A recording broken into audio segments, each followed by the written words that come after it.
Hello everyone, Mr.Scissors here, and welcome back to the Languager podcast, Strategic Scissors. The current week is June 18th to the 25th, and this podcast is going to be going over what units are going to be coming up to be summoned, as well as an analysis of meta and what you can expect in Season 4 Apex. The current banners are the Song of Might and Magic, featuring Betty and Shelfaniel. I covered these units in my previous podcast episode, if you'd like to check it out. And the other banner is the Origins of Light Destiny banner, featuring Illustrial, Young Jessica, and Diehard. All of these units are pretty good and from the Origin of Light faction, or at least they're useful. Illustrial is very well known as a strong archer unit in both player versus player and player versus enemy content. Now, her unique item is really what makes her shine. She has the ability to penetrate guard.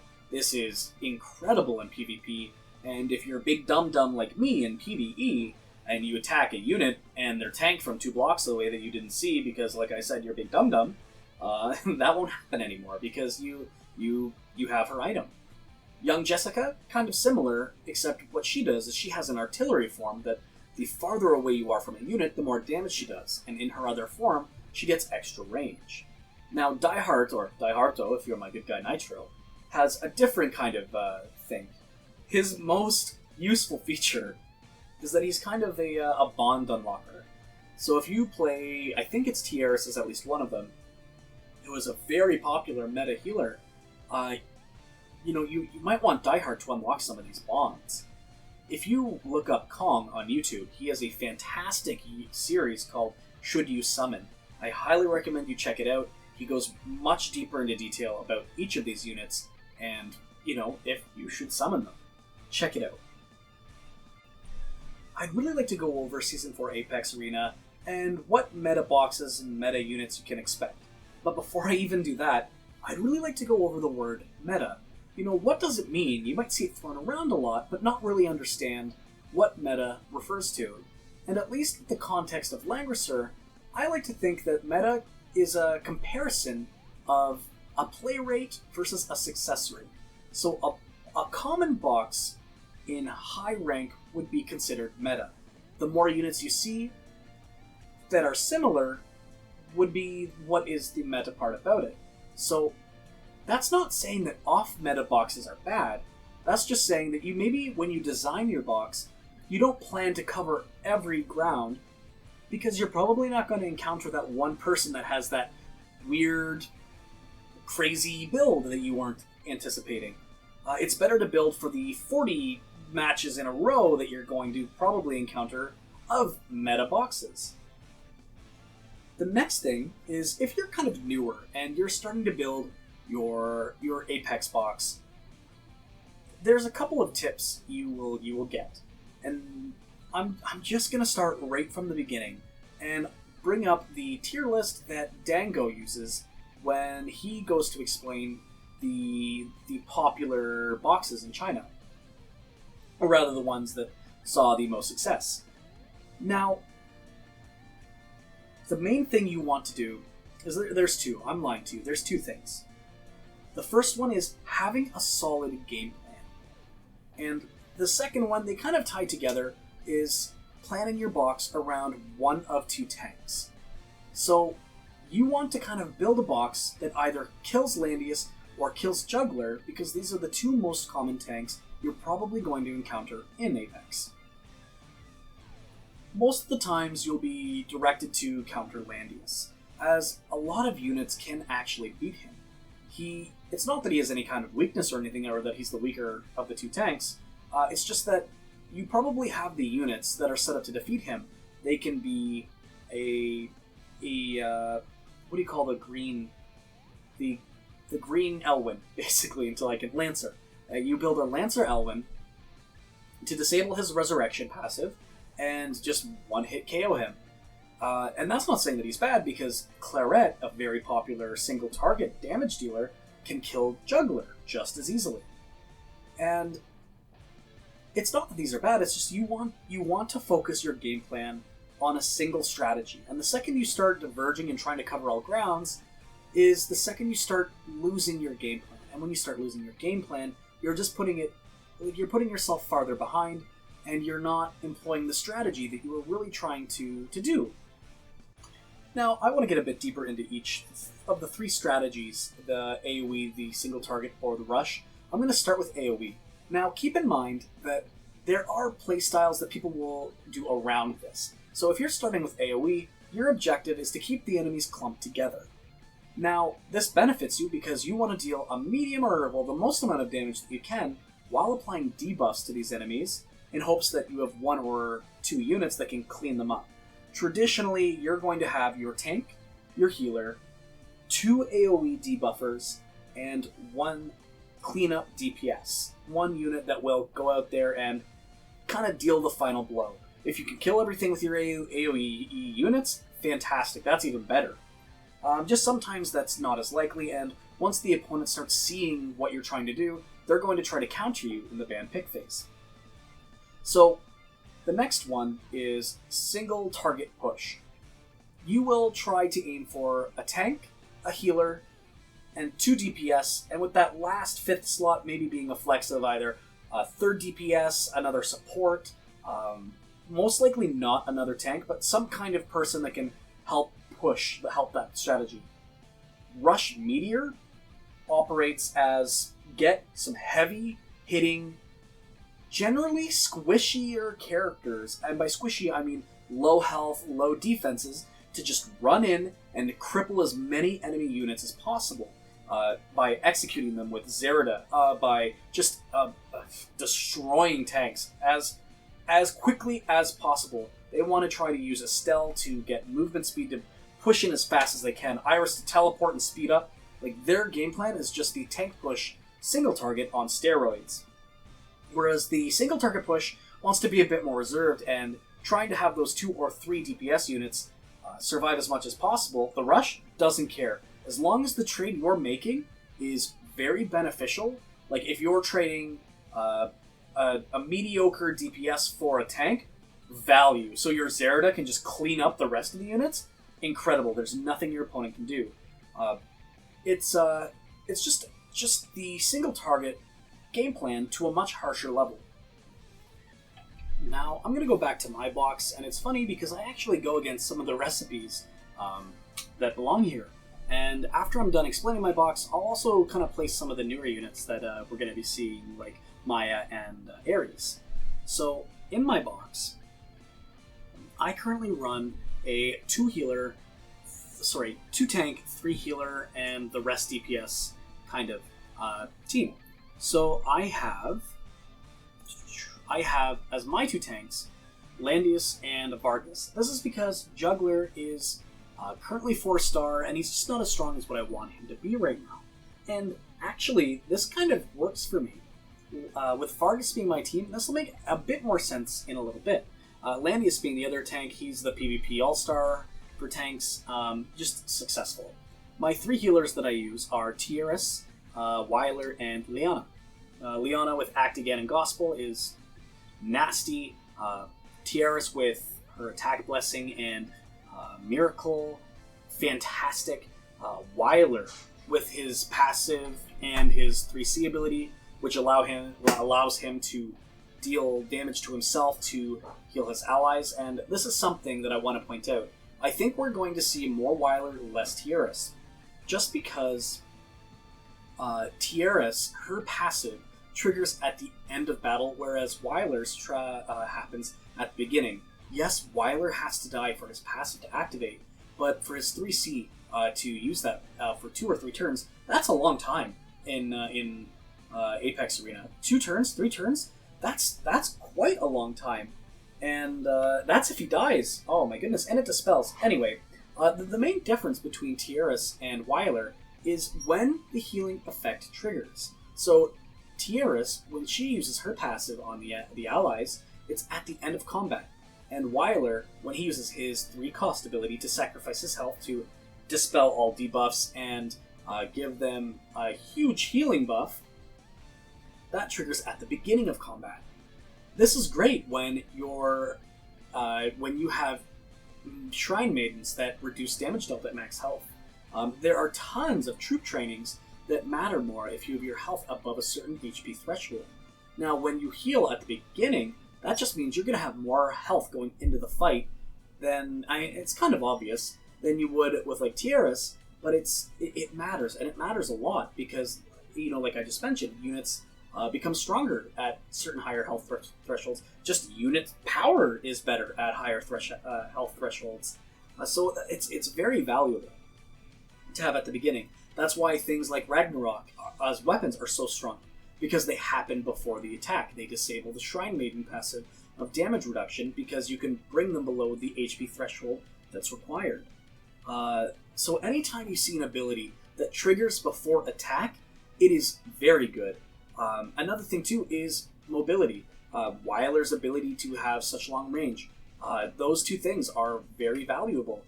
Tiaras has the heals on wheels, right? She's super mobile, but that's not as important. Your healer generally tends to stay back, so her mobility is kind of not worth it. Whereas Deedlit, one of my support units, having the ability to move again in enemy territory, or the ability to cast Sea of Miracles, the ability that removes debuffs, heals, and reduces cooldown, very valuable to have. And the fact that she can heal and deal in the same turn is unreal.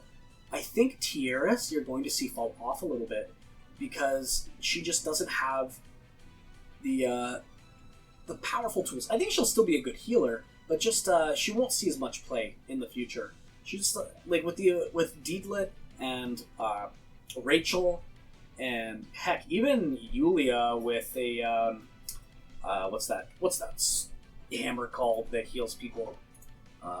Gift of Eternal Life. So even a Yulia with a Gift of Eternal Life, healing just by attacking, like there's now becoming so many heal spells that Tiaras isn't as necessary. Miracle with the damage reduction is very strong, and I still use it to this day, but I think it's going to fall out of PvP. So now that I've kind of covered my tanks and my healers, I'm going to go over the support units. I kind of mentioned Deedlit, kind of the outlier, because she's just a solid unit to have. The other one being Imelda.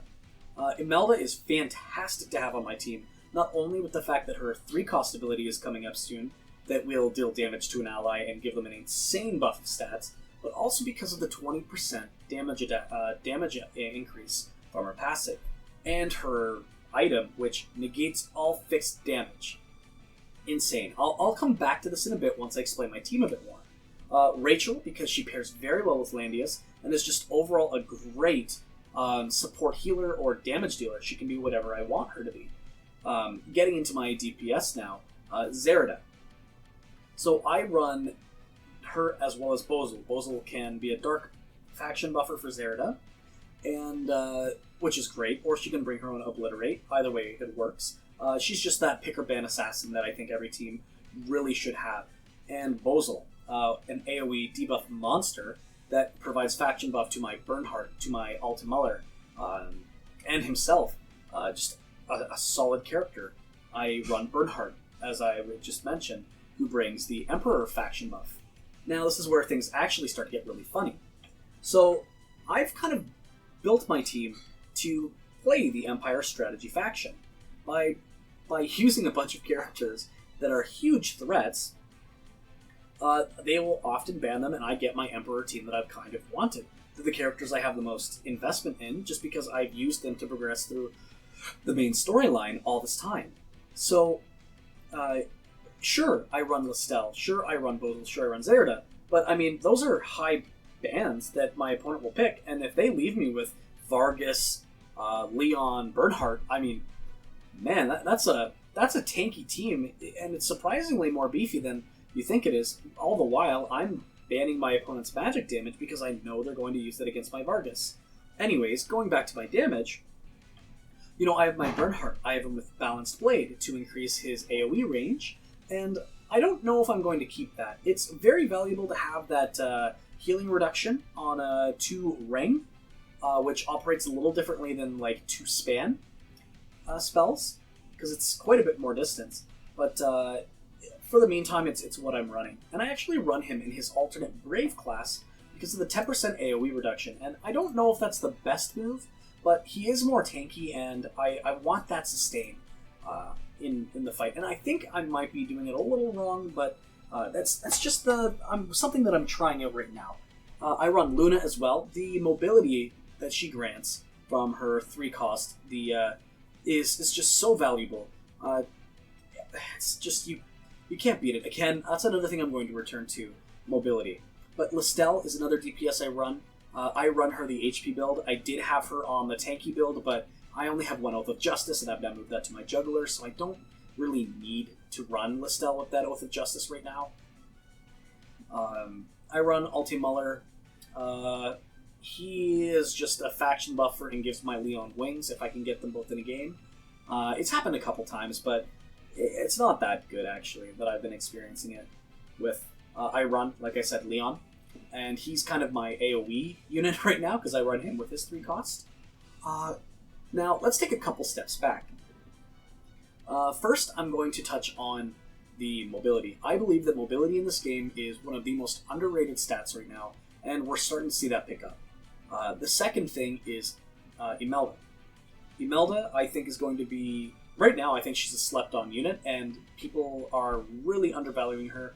I think it'll pick up once she gets her 3-cost skill, though. Once she gets her 3-cost, she will, I think, see quite a bit more play, because the increase to all stats, and the fact that she can give an AoE no fixed damage buff is incredible.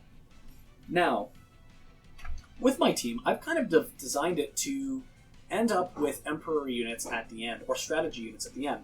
So, with my box, I'm going to go over the units again. I have Bozel, Deedlit, Landius, Bernhardt, Vargas, Leon, Rachel, Luna, Ultimuller, Tieris, Imelda, Listel, Zerida, Weiler, Liana.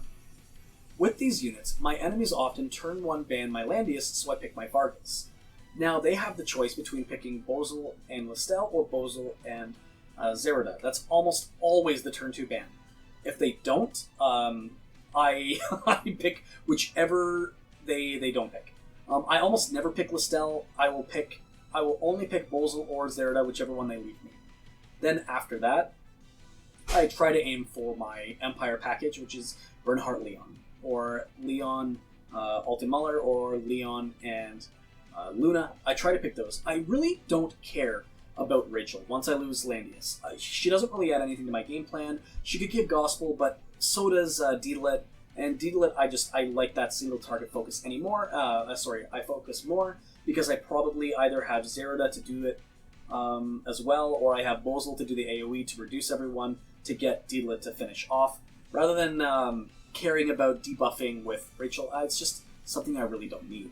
But with Ultimuller, I can just give Leon wings. I just try to get any of those 4 units of Luna, Ultimuller, Leon, and Bozel. And Imelda steps in as kind of another buffer for damage, because that's what this team's kind of lacking. With only with only Leon, Deedlit as my true DPS units, I don't really have much more than that. And actually, I play my Vargas as more of a DPS unit with, although the Ice enchantment is tanky, I run a lot of Armor Pierce and Power Stab just to really do that damage. And if I can, I'll run Cyclops if I know I'm into some really mixed strategies I don't know. Yeah, any kind of infantry unit, like an enemy Deedlit without unicorns, or hell, even with unicorns. Why not? But yeah, that's kind of my core, is that I just try to get an Empire or strategy team. And I try to use Imelda as my DPS buffer. Because my units have enough stats to really deal enough, but I think as I get higher into gold, that won't be the case, so I'll have to switch it up. Now, stepping back into the meta boxes for a second here, I just want to go over where the All-Star Ares fits in, because he's actually put between the middle of single target as well as AoE, but I really think he fits anywhere. As a unit that can travel insanely far, insanely fast, he can fit any style. He has a 3-cost ability that he pulls in people around him, does an AoE attack, and depending on a certain trigger, like if he goes through a unit, he can move again. So he can get in, deal AoE damage and get out. Or if you build him infantry, he can do the same thing, but he can just do a ton of damage to one unit. He really has the ability to... He just does everything. I know, or rather, I've been seeing less and less use of him in Chinese Season 5 right now. Not that it's any kind of competitive. I'm sure people are going to be running new things that they're trying out right now. But, not that he's been falling out of style, but he just hasn't been in everyone's box. And I don't think that's a problem, though. He's very good, and I think he'll always be very good. The ability to move through units is insane. So no matter what box you build, if you have Ares, just throw him in. Like, even as band bait, like, just a good unit. He's like Season 1 Zerida. I might have already mentioned that. But I want to start about my theory craft for a new box. I'm pretty excited, and it's probably really bad, but I'm okay with that. And it's actually going to be centered around my girl, Maya. Maya's 3-cost ability says that she will dispel one buff from any ally and turn it into a buff. And any enemy, she will turn one buff into a debuff. If that unit is a demon, it turns all buffs into debuffs, and if any of your units are holy, it turns all of their debuffs into buffs. Not only that, but it also reduces the cooldowns by 1 turn. That's incredible to me.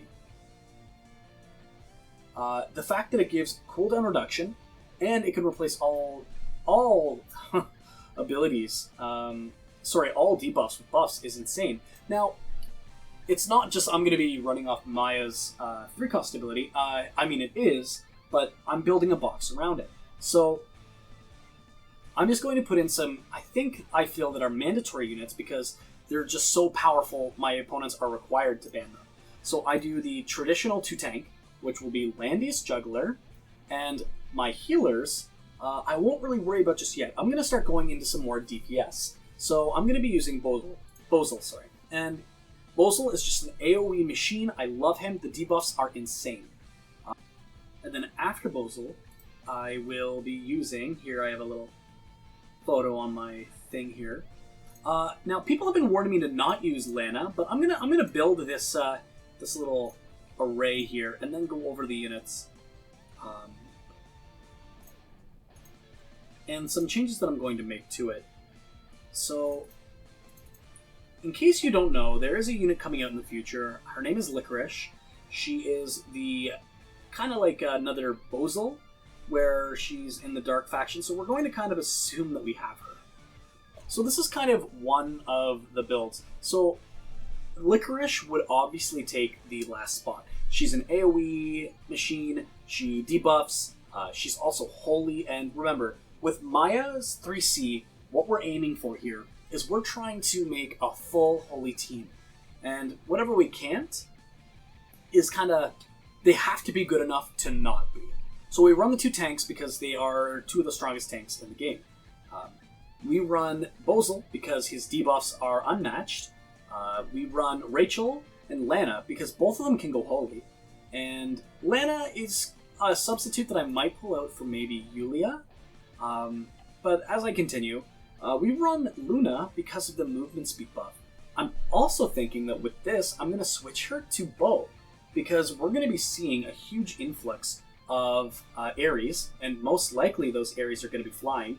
Already some of the strongest units are flying, but it'll be counters to the enemy Luna that almost everyone runs. It will counter any flying units, because most of the time Ares uses a Steelwing Legion, no matter if he's in Flyer or in Infantry.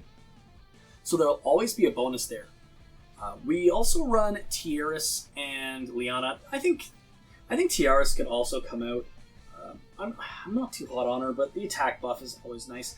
I run Imelda. Again, she'll be another holy unit that can dispel and increase damage, so that is needed for this AoE debuff team.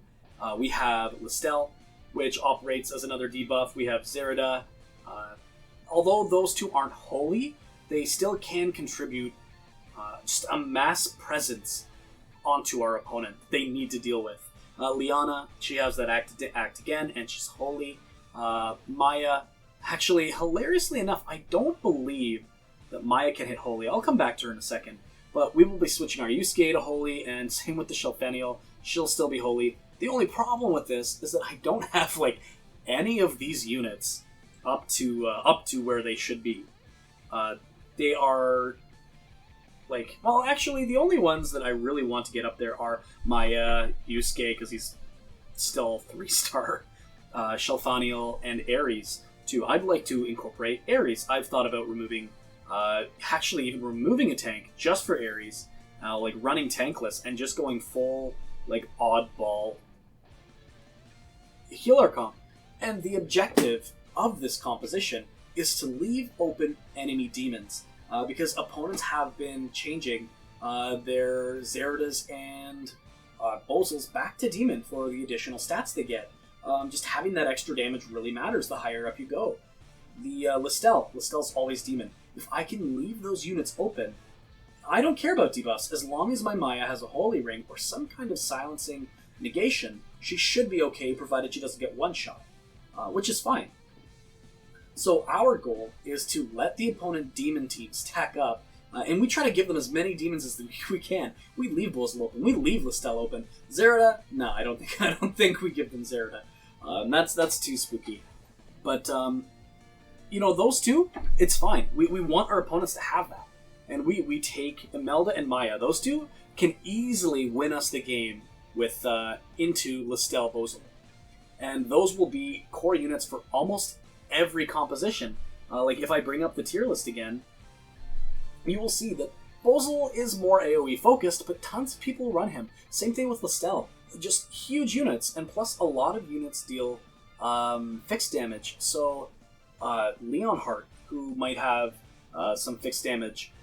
Ares with Scarlet Reaper does a lot of fixed damage. Another thing too, these units have a lot of movement control, and that is a very overlooked stat.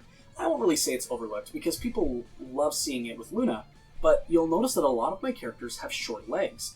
Maya, Yusuke, Shelfaniel, Liana, like Yulia, these are all short-legged people, but with Luna 30C, they'll all have that additional movement. I mean, I probably won't get her, which is fine, but it's still a factor that I can have. Now, with all my units being holy, I have to make up for that damage loss, because holy units typically have higher defenses and a lower intelligence. So I kind of try to have units that increase damage, be it through Imelda.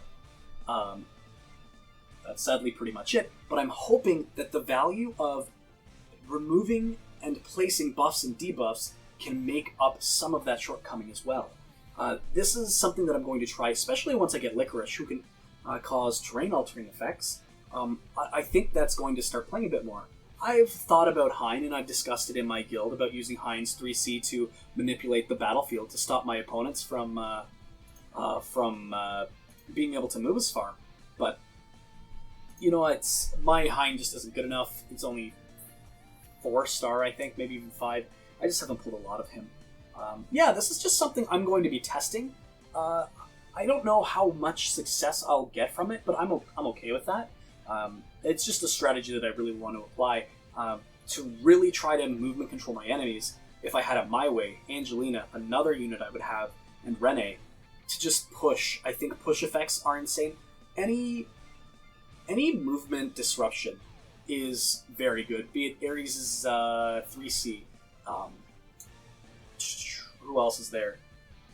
Leon's 3C, I think, is greatly undervalued, not as a DPS tool, but as a disruption tool. But yeah, any ability that can disrupt, I think, is very strong. That's why Ares is very... Oh, no, that's not why Ares is very good. Ares is good just because he can travel through units. But yeah, that's the comp that I'm going to try and fool around with once Licorice comes out and I get a lot of these units up to 6 stars. I think I really only need Yusuke, Maya, Shelfaniel, and Ares up to 6. It wouldn't hurt to get my Rachel up, but I'd also like to get Lambda, because Lambda has access to some really... Oh no. To some really... my Lambda is only at 3 stars and no upgrades. It's bad. But I would really like to get her because she has access to so many control abilities through her spells. She has movement reduction and she does a ton of damage, which would make her a contender. So, if please recommend to me things you like, things you don't like, because I might be overlooking a unit that I know Rainforce would also be a good idea, but I don't have him. I was really banking on the strategy bags, like the character bundles to come out, the bags. So I was really banking on pulling either the Rainforce or Knight of Mystery, because Knight of Mystery I'd like to include on this team. Very strong unit. So let me know what you think, what characters you're trying to build, any weird wonky boxes that you're trying to build. Let me know. I have a YouTube, X Mr.Scissors X. Thank you very much for tuning in, and I hope you guys have a good week.